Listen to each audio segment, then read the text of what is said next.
This week, I am in the throes of transitioning the kids back to school. It is a wonderful transition for me. I, of course, am grateful because I am able to have enough time to catch my breath, hear myself think, put some of my to-dos and my things on my list, which is awesome.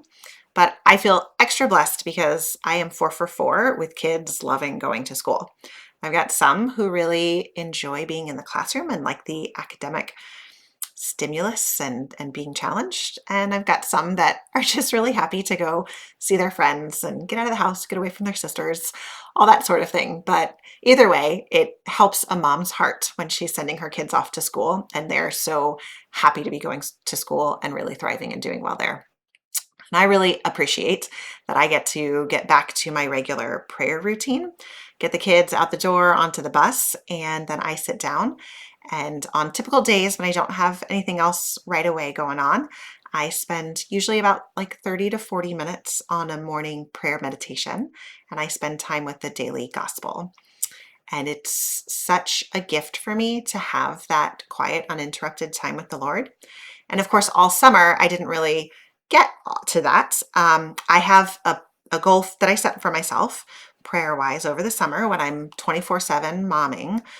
It's just that I read the daily gospel. I get the Magnificat subscription, which is the little booklet that comes in the mail that has all of the readings from all of the daily masses. And so I'm able to go through that and read.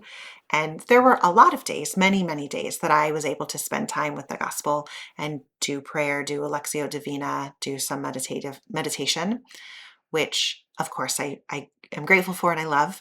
But there were also plenty of days where it got to the end of the day. I was exhausted. All I wanted was to put my head on the pillow. And so all I could do was just open my Magnificat, read through the gospel, thank the Lord for my day, for my children, for my busyness, and head off to Sleepy Lands. Um, but like I said, it's nice then when it comes back around and when I am able to really have the time.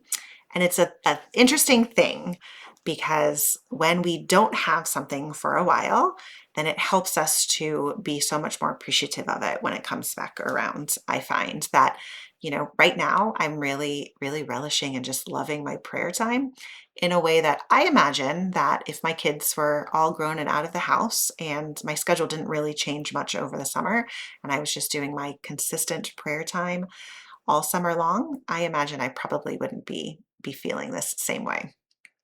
But I did spend a lot of time with my girls over the summer, which is awesome. And I started picking up some of their habits and some of their phrases and expressions. So if you don't have teenage kids, you may not recognize some of these phrases, but right now everybody is calling everybody bro. I'm forever reminding my kids, I am not your bro, but then I will turn around and call them bro all the time. There's an expression, cooking means that you're doing really well. So like if I get a new book sale, my kids will be like, you're cooking, mom. And then in turn, I get to tell them when they're doing something well, they come home with a good report card or are proud of some accomplishment that they've done. I get to tell them like, they're cooking, they're doing great. It's super fun. And it's interesting because the more time that we spend with people and the people that we spend time around, we just find ourselves without even thinking about it and without even meaning to, really becoming more and more like them. And it really hit me like a ton of bricks earlier this week. I was on the phone and just talking about my life and something, and then something came up. It was just a little disappointment. It was not the end of the world. It's just something that didn't go my way. And I immediately said, I hate my life. And I was like, oh my gosh, nope, I do not hate my life. Not at all. I'm very grateful for my life. But the thing is, my teenage daughters, in their teenage dramatic way, will once in a while, rarely, every once in a while, be a little tad bit dramatic and scream things like, I hate my life, over things like not getting the dinner that they wanted, or being reminded that they have a chore to do after dinner, which is the same chore that they have had to do every single day for the last however many years. When things don't go their way, a tiny little thing, it becomes this whole, I hate my life. like everything's horrible because of this terrible thing. And of course, as their mom, I'm always reminding them to be grateful for their life, to not say things like that flippantly. But man, I've just been around it so much lately, and I've heard it so much that without even meaning to, it became part of my vocabulary. And then I had a disappointment and a frustration in my life that was very small and minor and insignificant. And my reaction was to use this phrase that I've been around so much: I hate my life, which I caught myself because I do not like that expression. That is not something that I'm trying to emulate. I use the slang with the girls to be funny and to stay hip and current and to be able to communicate with them and connect with them. But that sort of language is not the way I want to talk about my life. It's not the way I feel at all. It's not who I am. But it came out anyway.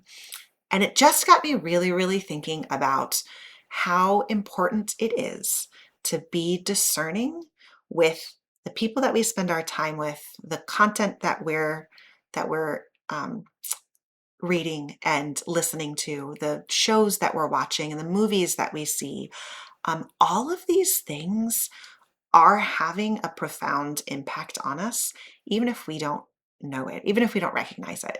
And so obviously when it's something like your children and they use a dramatic expression, it's not like I should just cut my kids out of my life and, stop talking to them completely and say, well, I'm sorry, you're a bad influence on me and I'm not going to spend time with you. It's not like that. Of course, when they are using phrases that are not in line with our core beliefs and who we are and what we should be speaking, it's my job as their mom to correct them and lovingly spend time with them. But there are people in our life, there could be, that maybe aren't a good influence on us. There definitely could be TV shows and movies or social media content or YouTube videos or other things that we're watching that we just think, well, it's not so bad. It's not that big of a deal. Okay, I hear them talking like that or using that language or saying those sorts of behaviors are okay.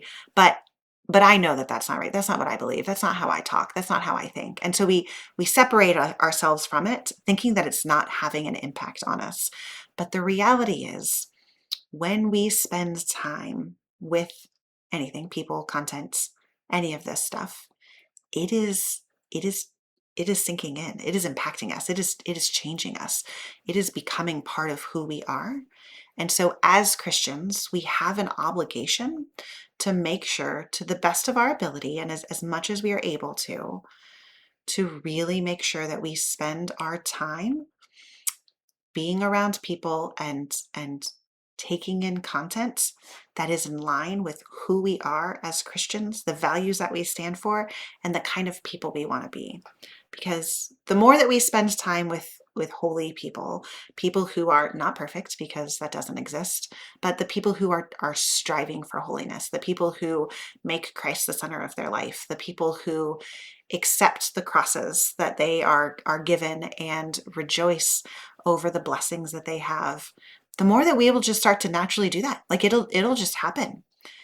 And the opposite happens too. The more that we're around negative people or watching shows and hearing content that is talking about what's wrong with the world and how bad people are and how, you know, sins are okay and justifying the means with by the ends and all of this sort of stuff, that'll start impacting us too.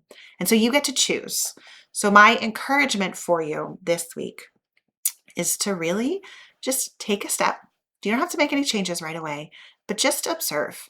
Just observe how you talk, the expressions you use, the things you think about, and then observe the people around you and observe the content that you're consuming and really see if that is in line with who you are and who you want to be and who God created you to be.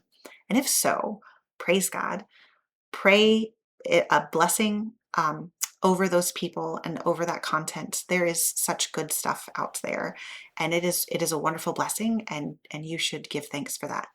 But if not, start to maybe prayerfully discern if the Lord is inviting you to maybe spend less time with that coworker who only complains about things, or maybe, change your own user ratings on Netflix and don't watch any R-rated movies because the things that make them R-rated are probably the stuff you shouldn't be watching anyway.